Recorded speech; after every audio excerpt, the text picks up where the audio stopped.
Occasionally, a video game will set you up to fail with an unwinnable boss fight, where your defeat is designed to progress the story, raise the emotional stakes, or demonstrate how much the game hates you. Sometimes, all three. Some of these supposedly unwinnable boss fights, however, are more winnable than they first appear, if you have the advanced skill and sheer bloody-mindedness to triumph over that boss. Long ago, in a previous video, we took a tour of just some of these barely winnable boss fights. Now we return with the best of the commenters' suggestions from that list. Please consider and enjoy these 7 unwinnable boss fights that you can beat, but only if you're good and/or stubborn enough. 何もや、お前。見とったで、桐生ちゃん。兄貴、桐生ってそうや、堂島の竜、桐生一馬ちゃんや。お久しぶりです、真島の兄さん。In Yakuza Kiwami, you play as Kazuma Kiryu, a former Yakuza who is sent to prison for 10 years for a crime he didn't commit, which must have been hard to find because honestly, this guy is pretty much constantly committing crimes.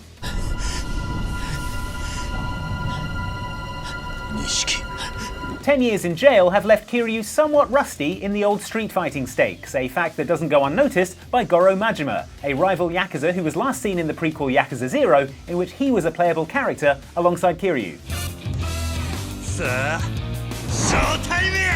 As such, almost the first thing that happens when you step back onto the streets of Kamurocho is you are confronted by Majima, who is there to kick your ass to show you just how much your skills have atrophied in the last decade.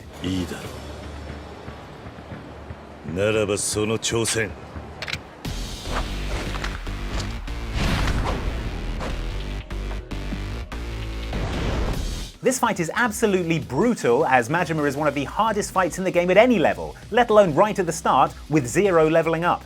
You've got barely any health, no levels in your most powerful fighting style, no weapons, not even any healing items you can use to try and prolong the battle. By contrast, Majima has several giant health bars, a glowing purple knife, and the ability to dodge and counter pretty much anything you try to do to him.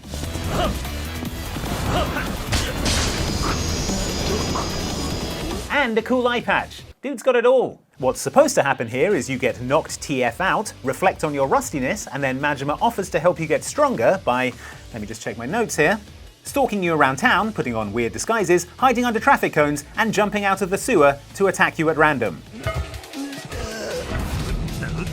Such is the brutal, gritty life of a Yakuza. However, if you're some kind of combat savant, you can actually beat Majima in this initial encounter. It's extremely difficult, obviously, but it can be done even with the limited resources available to you at this point in the game.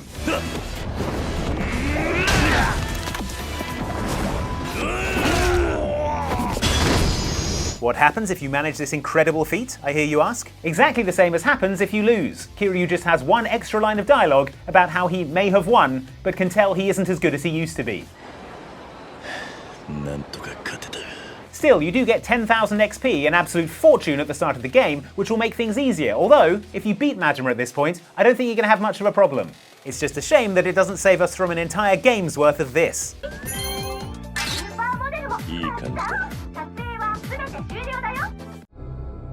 He knew. The black-eyed bastard knew that when my blade stilled the Empress's heart, delivered her daughter to the Lord Regent's men, everything would fall to pieces. If I were to describe Corvo, the protagonist of Dishonored, as a steampunk assassin, the steampunk authorities would be all over me, and I don't need that kind of heat. So humid.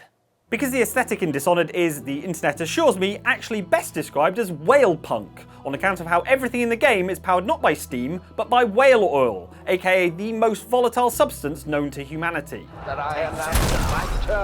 Which is why, in Moby Dick, everyone dies at the end from a massive explosion. To prove me wrong, you'll have to finish Moby Dick. Checkmate. At any rate, Corvo is the dude who gets wrongly accused of assassinating the Empress and spends the rest of the game avenging that stuff with various degrees of violence. Corvo! Mommy!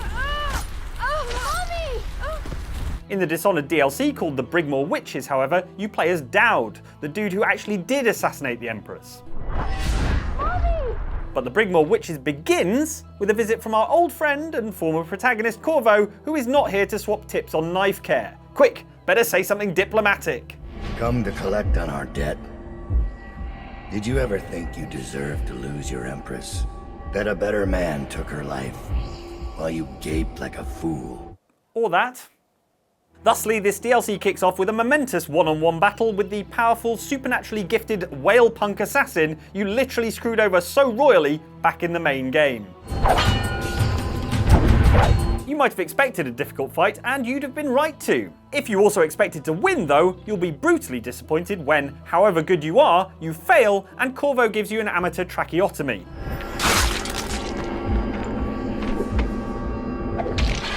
This seems like a decisive, unavoidable loss, especially given how it turns out you were having a bad dream and therefore didn't really get your throat slit. Damn it. However, this fight is only unwinnable if you start the DLC in a high chaos state, achieved by doing as many murders as possible in the preceding game, leaving the world in a grim, desperate condition. Which is precisely how I played Dishonored, so bad luck me. On the other hand, if you go all the way back and set yourself up with a low chaos state, it is possible, if not easy, to win this deadly duel and do unto Corvo before he does unto you. Unfortunately, if you played the first game in a low chaos style, you'll have no idea how to do combat because you never got into it. So, good luck, I guess. A tarnished of no renown.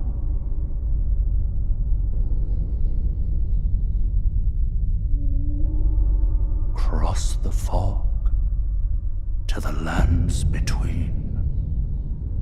If you're playing it right, every death in Elden Ring teaches you something, so you come back better, wiser, and more prepared to die again.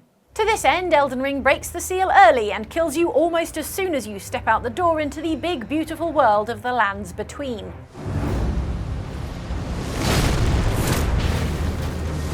This is where you meet the grafted scion, a large and assertive fellow packing far too many limbs thanks to the gnarly flesh grafting technique you will later discover is one of the game's favourite motifs. When an ordinary player meets this nightmare General Grievous, they'll put in a brave but ineffective effort in their first proper fight of the game, and soon they'll find nature taking its course, where by nature we mean death. That very first death is immediately followed by your first resurrection and some important bits of storytelling, setting you on the long and challenging path ahead of you in Elden Ring. One of his kind is sure to seek the Elden Ring. This makes your initial death at the many hands of the grafted scion tutorial boss all the more understandable and presumably inevitable, since it sure seems like that was meant to happen. Of all the deaths in Elden Ring, at least this one isn't on you, right? Wrong! So wrong! The awkward truth is, a skilled and prepared Elden Ring player can square up to the grafted scion and come out on top, by being patient, wary, vigilant, quick, calm, and all the other things I typically am not when facing an Elden Ring boss. Or you could cheese him with arrows, if that's more your speed. Hey, if you win, there's no one left alive to tell your terrible secret. In either case, keep clear of all the grafted scions ground pounding and screaming, and diligently get in your hits, and eventually this monstrosity will fall. If he wasn't dead from being shot 1,000 times, he'd die of embarrassment at being bested by a tarnished noob.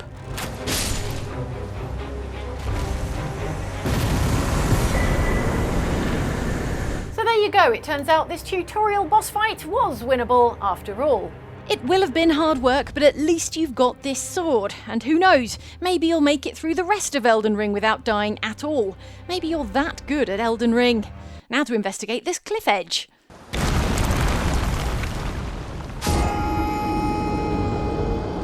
Damn you, Elden Ring. Ah, the dragon sword. So your father is still in the sacred wilderness. Yes. He has entrusted me with the sword while he continues his training. He never seems satisfied with the power he wields. Someday you will come to understand the pursuit of power. The Ninja Gaiden series of games stars Ryu Hayabusa. not to be confused with Ryu from Street Fighter, or a Suzuki Hayabusa motorcycle. Easy mistake to make. Ninja Gaiden developed a reputation for being bastard hard back in its original NES incarnation, and the Xbox version released in 2004 was no different.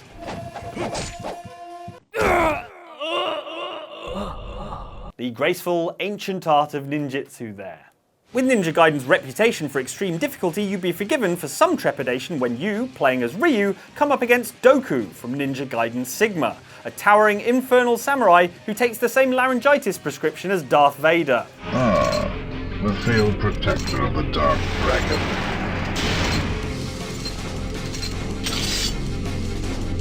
Must I take your life yet again? The first time you encountered Doku is in a burning village in Chapter 2, and if you're wondering just how hard you're expected to lose this fight, bear in mind that the battle itself was added for the Sigma edition.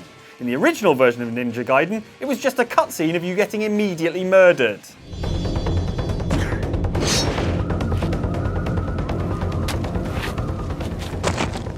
The Sigma re-release's contribution to your misery was to add a nails-hard boss fight before this cutscene, allowing you to get owned before you even get owned.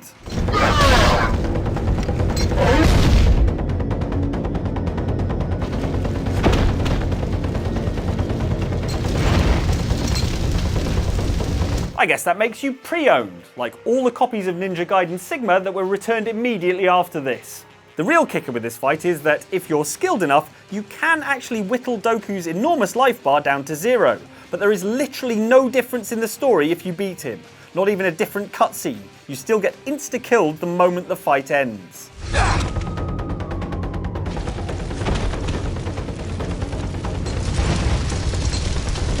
But that's not to say there isn't a reward for your hard work.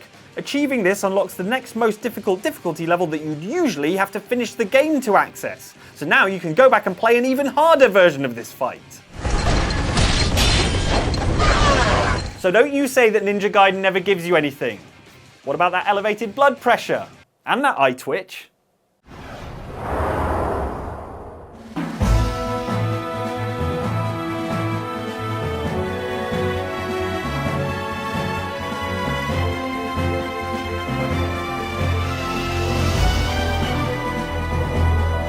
Back in the year 1999, humanity was worrying about stuff like restoring the damaged ozone layer, preventing the Y2K bug from crashing all the computers and aeroplanes, and not getting got by the Blair Witch. And we did it! Good job, everyone. What we should have been on the lookout for, however, is the Earth's surface being raised and all life being exterminated by the big bad final boss of classic time-warping RPG Chrono Trigger, who is a giant Geiger-esque space hedgehog known as Lavos.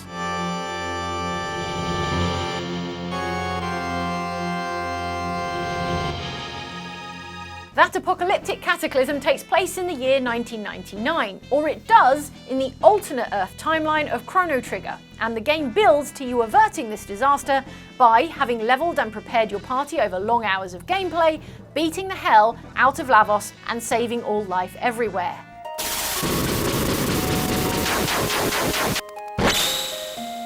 That multi-phase final boss battle is a long and grueling encounter, and yet it's a walk in the park compared to your first encounter with Lavos much earlier in the game.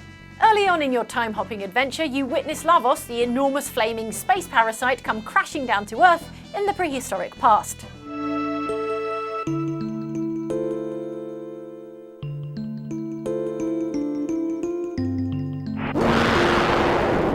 After that, you confront Lavos in the Ocean Palace in a fight where you are, more than likely, easily overpowered by the big spiky boy, who is even stronger and more aggressive at this point in the game.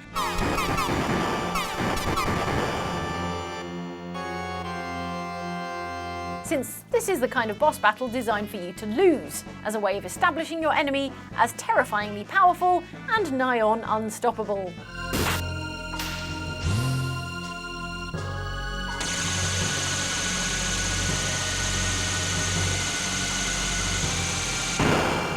When you lose to Lavos, instead of getting a game over, you are whisked away to play the rest of the game with a steely new resolve to hand Lavos' spiky ass at the next opportunity. However, If your resolve to crush Lavos was already plenty steely enough, you might have done a whole bunch of patient power leveling before rocking up to this fight, or you might be coming to this early Lavos fight having completed the game before, with the advantage of a new Game Plus under your belt. In this way, you stand a chance against the might of Lavos, and if you manage to pull off a victory, congratulations! You've beaten the entire game very, very early.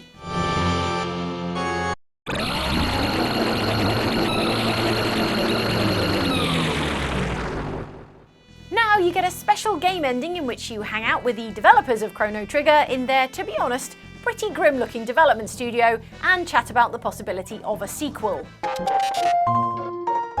I don't know why everyone's looking so relaxed here. If Lavos isn't going to end the world in 1999, now you've all got to deal with the Millennium Bug and/or Blair Witch. Good luck!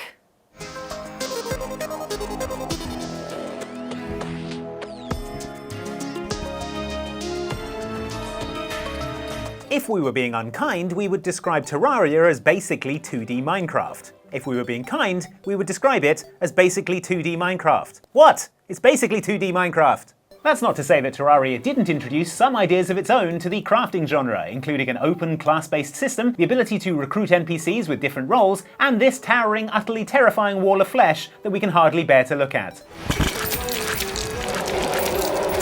Is this my punishment for saying it's basically 2D Minecraft? The Wall of Flesh, because that is indeed what it is called, is just one of several bosses that mooch around the world of Terraria to threaten the unwary adventurer. There's also this guy, Skeletron, who you're meant to fight before you venture into the world's dungeon.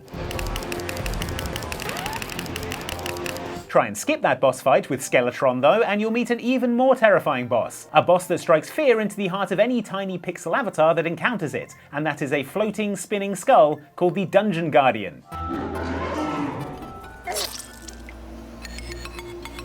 Whatever's in that dungeon, trust me, it ain't worth it. The Dungeon Guardian is technically not even classified as a boss in the game, even though that's clearly what it is, because you aren't meant to try and beat it. As an added deterrent, this skull often appears in groups and deals thousands of points of damage, is immune to all debuffs, and reduces all your attacks to 1 damage, or 2 if you get a crit.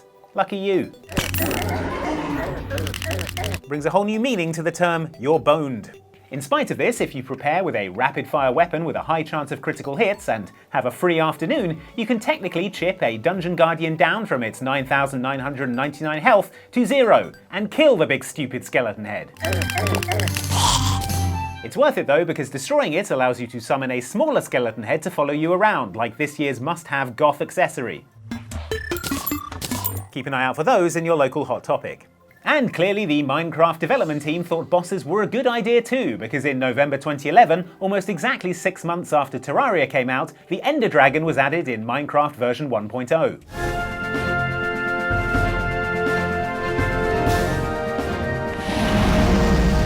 Minecraft's just 3D Terraria. I've always said that.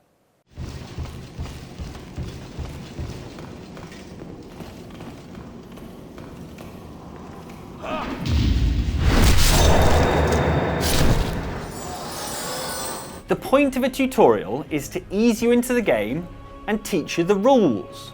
It's only fitting then that the tutorial for Demon's Souls, the game that kicked off the entire Soulsborne phenomenon, teaches you that death can come quickly, usually at the hands of something that looks like it escaped from a heavy metal album cover.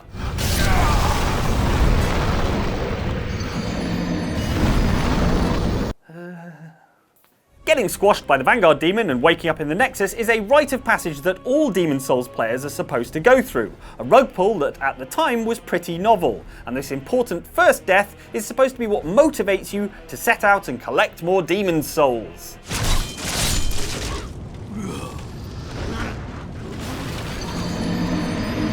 As opposed to the hundreds of subsequent deaths which are designed to gradually demotivate you.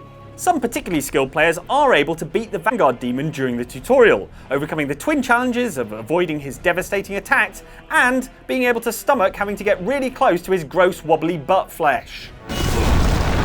Endure for long enough though, and you can vanquish the demon and avoid what at the time seemed like a totally unavoidable death.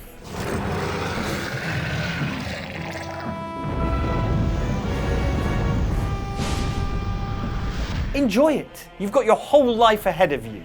And by whole life, I mean a couple of extra minutes to explore a corridor and hoover up some items before you get punched in the face by an enormous dragon god and die either of blunt force trauma or some sort of extreme friction burn. Didn't bother to use his flame breath or even his teeth. The disrespect. Thanks for watching this video about 7 more unwinnable boss fights that you can actually beat if you're good enough, making them winnable after all. If you'd like to watch something else from Outside Xbox, then please, may I recommend this video, which is about the funniest mini-games where hurting yourself was actually the point and good. And if you'd like to watch something a little bit different, in fact a lot bit different, try this one from Luke over at Outside Extra, in which he would like to talk to you about Pokemon and how Pokemon was saved by some hidden Mew code. If that sounds intriguing, then it's because it is, and you should definitely go and watch that. So thanks for watching, and we'll see you next time on Outside Xbox. Did we ever deal with the Blair Witch? I'm not sure we did. I did. Oh, okay. It's as fine. As long as someone did.